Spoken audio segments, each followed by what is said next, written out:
I'm Andrew from Moramoto. I'm here with Dankwheelie. What's going on? Hope everyone's doing well. Thank you for tuning in. We're going to be hanging out and talking about what is currently going on in our motorcycle industry and really what Dank has going on and what Moramoto has going on simultaneously. Yeah, definitely. So what's going on, Mike? How's it going? Not a whole lot. I've been really busy, to be honest, so that's kind of redundant to say that. But anyways, I've been just kind of like working on like merchandise a lot more, like doing like clothing and really tackling the e-commerce side of stuff. I do like brake brackets and everything else, so I've been really trying to step up like my inventory. Kind of like how you started out, you know, you start with 4 bikes and you, next thing you know, you got a whole inventory full of them, pretty much the same thing, but on a different scale with like brackets and shirts and stuff like that. So, I mean, we're the same kind of people. We're like always trying to expand, so that's kind of where I'm at right now, just trying to tackle it all. I like that. That's so cool. A lot of people probably don't know about how long we've known each other and kind of where we started from grassroots. No free ticket on the ride kind of thing. I'm really proud to be Mike's friend. Mike's come up and learned so much. I've known him since before Dankwheelie, and just to see him, his skill set, his really determination. It's just been straight up determination that got you there. Thank you, sir. Yeah, good job. Yeah, and on the flip side, I mean, Andrew, I'm not even like, we're not just saying this because we're in the camera, but it's just genuine, real stuff going on. But I mean, as a person that's always trying to improve myself and just trying to take everything I do to the next level, it's cool to have friends such as yourself that are a good role model for myself and others in this industry, or not even in this industry, where we can kind of take the stuff that you do and use it to our type of things that we're applying it to. And it's just really cool to have people in this kind of city. It's a big city, St. Pete and Tampa, but there's not a whole lot of people innovating around here. They kind of all just seem to stay in the same rhythm. So when you got someone fresh in the industry switching things up or taking a gamble, trying something new, that's kind of what I like to do. And seeing you do it on a way bigger scale or a different scale with this dealerships and everything else, it's really sweet, man. Heck yeah. Wow, that's a really cool compliment from Mike, from you. Thank you very much. Yeah, for sure, bro. I don't even know how to respond to that, really. That's pretty damn cool. You know, it's cool because this is the first time that we're on video, and we've had a friendship for years. And we've watched each other grow and really just achieve success and apply going after our vision, right? And I think it's important for guests to understand that it's simply just repeating what we're looking for each day, day in and day out, and there's no secret sauce to the recipe. We have trials and tribulations just like anybody else. There's rough days.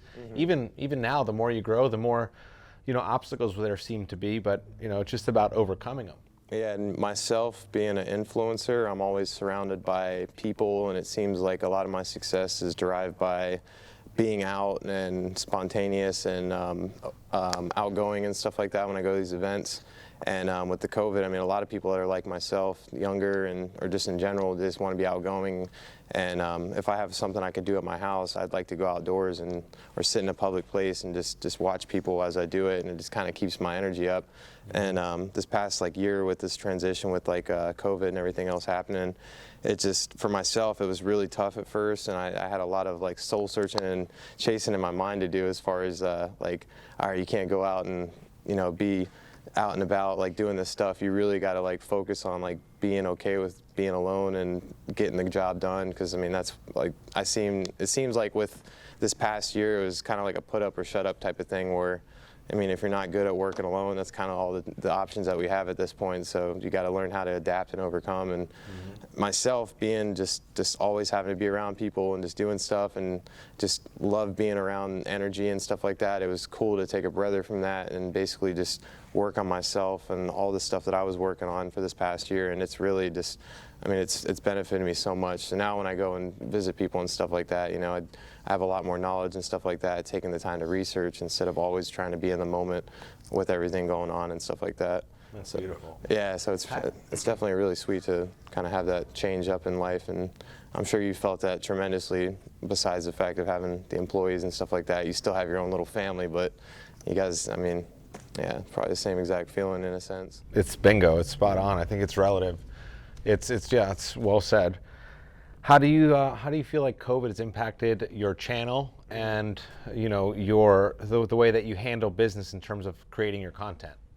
So I think of myself as like being an influencer. I think of myself as being responsible to set a good example. So with COVID starting out, I mean, it's a lot of different changes and regulation stuff started to happen. So, you know, I'd post a video and not have my mask on for whatever reason. Maybe it wasn't a situation where I needed it. But that would get a lot of backlash from like my comment and my fans, whether they care about me or whether they just wanted to say, hey, you're not wearing your mask right or something like that. So it made you have to be really careful about this type of stuff you're posting, and also just trying to be a good influence. And that's kind of, this past year, that's the transition I made, kind of doing the soul searching and working alone versus always being out and about. Kind of lets you kind of find more about yourself. And my personal thing that I've found is that with this power of influence that I have on my followers, I wanted to use that platform to just basically just do a positive impact. You know, I personally, I'm happy with where I'm at. I have the bikes that I'd like and everything else. So the biggest thing that I can do, and I'm sure you feel the same way, is just how can we impact the community, or how can we give back, you know, because once you're gone, I mean, that's the last thing you have is just what you left back and return to everyone else. So that's kind of where I'm at now, just always thinking just like you know, just always, well mind's said, always running, man. It's I crazy. like it. You know, I think at the end of the day, more than money is the emotion and the energy that you achieve and receive when you help somebody to expand on their knowledge and it impacts their life. You know, because you can't go to a store and go buy that emotion. You have to prepare for that. You can try. Yeah, So you can try. you know, if they had a store to sell that, I'd be there all day. I think Hey, y'all got more of that happiness? Yes. I messed up the mic here. I like it. You know, and it's all about that emotion that is not purchasable, and it's really money is the exchange of energy. I think we talked about it. What I found interesting is the more that I've understood that is that, you know, you go to work, you eat in the morning breakfast, you go to work, you expend energy, and you get paid at the end of the week for doing so. You know, on the weekend you go to Best Buy, you decide that you want to buy that TV, you pull out your card, you swipe it, you bring that TV home, you're happy. Why did you buy that TV? The price and the value of it. The value of it exceeded the price in your eyes, okay? And that's based on the perception of that individual.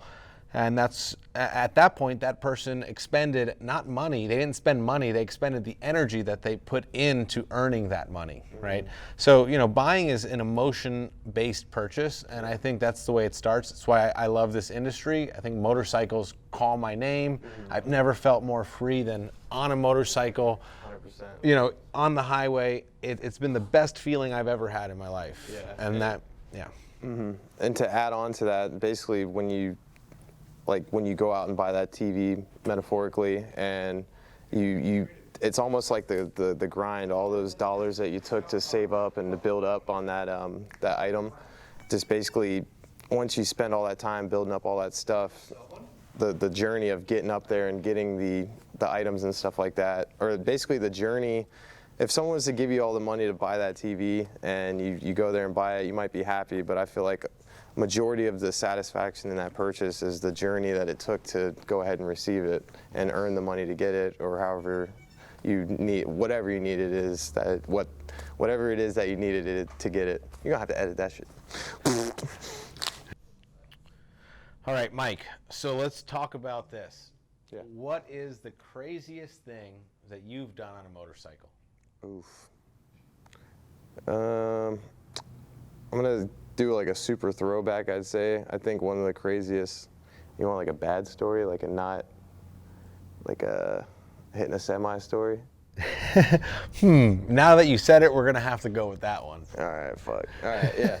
So anyways, so it's kind of a quick story, but basically what had happened was, we'll start it out that way. I had, I think it was like my second bike. My second bike was a orange ZX6R. No, it's like my third. Like my third or fourth bike was this orange 0506 Kawasaki ZX6R, and it had full fairings on it, and I was wannabe stunt rider, but I would basically just kind of like hop on group rides and like cruise around and go fast with everybody, and that was our thing. So I wasn't like really dialed in with maintenance or anything like that, and didn't know how to stunt, didn't really have much riding skill in general around that time. But I would just go on these rides, and one night I was basically riding across Howard Franklin at like at least 10, 11 o'clock at night, and granted, this isn't any story I'm happy about because this is years and years ago. But no, I'm just kidding.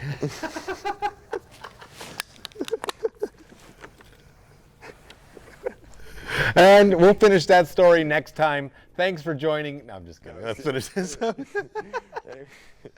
So anyways, all right, so we're riding across Howard Franklin Bridge, which is the bridge that gets you from Tampa to St. Petersburg. It's just a big 4-lane bridge, if you guys don't know.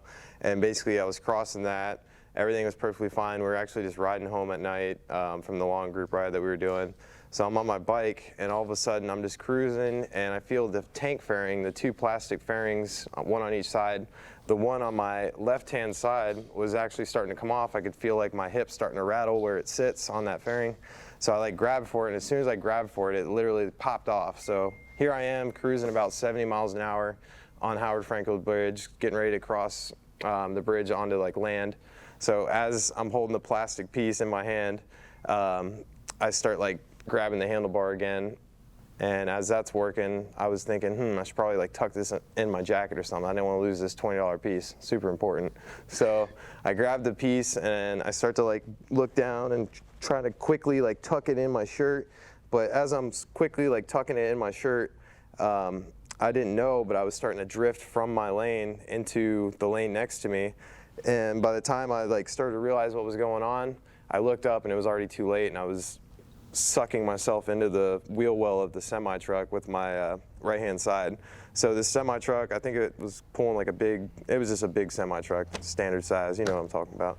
And basically this foot clipped the inside of the wheel well, and I had like some black marks, so it definitely like rubbed the wheel and everything. And I don't know how, because I look at semi-trucks pretty often and just kind of like remember that story when I look at the wheel well, because there's really not much space if you look at them. My foot definitely got sucked in there and yanked out. So after that happened, the crazy thing is I was still holding the fairing in my chest when I was holding the bar, bending down. So when I hit the semi, I basically was just bending down, tucking it, hit the semi as I'm looking up, and like had crazy bar shakes, still holding the fairing like an idiot, should have just let it go. But I caught the bar finally and grabbed it, holding the fairing, like pinching it like crab-handed. So Did you lose the fairing? No, I kept the fairing. So I look over and there's a semi there that I clipped, and I'm like, wow, this just happened. So I'm like, I had like 2 or 3 seconds, and then instantly shooting pain in my leg, and I'm like, ah, like screaming, and my friends are like, oh my God, like he's got his girlfriend on the back, and they're like freaking out, and I was just like, I gotta pull over, and I got the video from like vlogging it and stuff like that. And I was just like, like just screaming like crazy. It was bad. And so oh man, I lay off on the side of the road and I like throw my leg up and I'm like hoisting it, and I ended up not breaking it, surprisingly, but it was crazy, man, because that was like one of my first big injuries on a bike, and it really just made me feel really stupid because like, I mean, I should have had my bike all dialed in and had it all tightened up. I went to Moramoto. No, I'm just kidding. But I should have had my bike all dialed in. Being a rookie rider, you kind of just hop on it and go, and you don't know until someone more experienced, or you take it in to get your oil changed, and you're like, yo, you know your tires fried and this, that, and the other, your chain shot, and you're like, I didn't know. But yeah, situations like that, it wasn't the #1 situation that made me learn from it, but definitely a very mindful thing that I always keep in mind when I'm like looking down. I'm always looking back up. If you're gonna look down to adjust something that happens, you have to do it. But I always think of that situation, I'm like, all right, I'm looking down too long in my head, and I look back up and just check what's going on, because it's definitely saved me in a lot of situations, remembering that rule of thumb that I have in my head. Yeah. Now you wheelie past trucks while you're standing on the seat with one foot, right? Yeah, and technically if I'm doing like a stand-up wheelie, I can still look down and see them because I'm looking down. Problem solved. Yeah. You just turned the angle of your motorcycle and you're good to go. Yeah, exactly. Nice. And depending on the wind speeds, usually I can wave at them and let them know I'm passing, you know, just a casual, hey. And they get it's depending on if they're smiling, I hit them with that, and it's a good time for sure. I've seen some of your videos. It's you have control of the bike. They're pretty damn cool. Appreciate it. So speaking of control, yeah, special effects. Yeah, that's fair enough. We'll give Rookie Rebel a shout out here because he's the one behind the mic, the man making this happen in 4K. And thank you very much, Rookie, for being a part of this. So speaking of being a part of this, on May 1st at 12 o'clock, you're going to have your 21 ZX6R here ready to have controlled stunts going on in our parking lot, huh? Yeah, I got a lot going on that weekend. It's going to be crazy. What do you have? Tell us, so for those of you that don't know yet, Dank is rearranging his schedule. He has shows all weekend long, and he's flying out here just for our show, leaving a bike here. And then after his show is completed, you're flying, a nice bike. You're flying within 2 hours. You're flying back west to go finish up that event out there. Tell us about your weekend and how it works. So yeah, I'll actually tell you like right now, like my game plan. So basically, I decided to go ahead and grab a new camera setup, new audio setup, so I could go ahead and beef up the channel's content.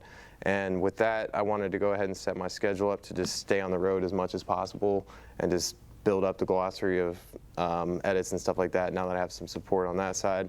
But basically, from here on out, I have a couple days to relax and get everything situated. And then this Sunday, I'll be flying out to Denver until about Thursday, designing merchandise, getting that all produced. And then the reason I'm getting all that done in such a hurry and flying back is because once I get back here Thursday, I'll be driving up to St. Louis for this place called Rando's Ride. It's basically a ride I've never been to, but it's really notorious in the stunt scene.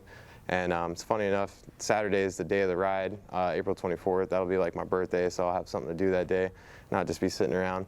And then after that, weekend out in St. Louis, that's when your next weekend event is coming up, and that's when I'll be driving to Houston and doing the stunt show from like Thursday or Friday.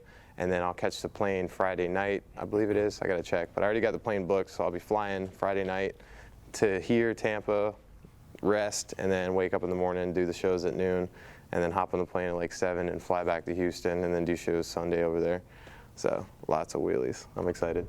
All weekend, yeah. Booked. And you know, he had the event booked out over there, and he made some modifications for it to really be a part of this, because you mentioned that you wanted to watch the team and watch just the overall experience. Mm-hmm. You've been at my event, when we opened up and went to our location in St. Pete, mm-hmm. and now you're going to be helping us open our new store up here. So thank you for doing that for us. Yeah, bigger and better places, bigger and better bikes. We're both growing, and that's the one downfall with, I'm sure you guys know, like when you have friendships with two people that are constantly busy and doing stuff, it's hard to stay in contact sometimes, and just people that are both busy can kind of relate and understand, like, hey, we're both busy and stuff like that. But for me, missing a couple of these events over here in Tampa, just being on the road and stuff like that, Facebook pictures and Instagram posts don't do it. I gotta just be there, and like I told you, me seeing you from the start, 4 bikes and a little tiny rinky-dink storage unit smaller than what I have now,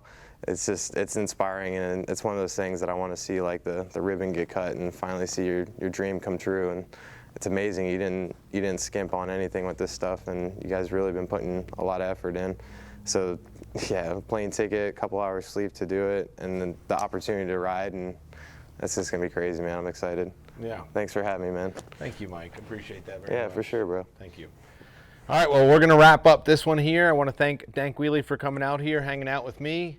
I want to thank you guys for watching, Rookie for recording. The event is May 1st from 12 to 5 p.m., our grand opening for Indian Motorcycle, Yamaha, KTM, and Kymco. Couldn't be more excited. Without our customer, it wouldn't be possible. Thank you guys. Be safe. See you then. Peace.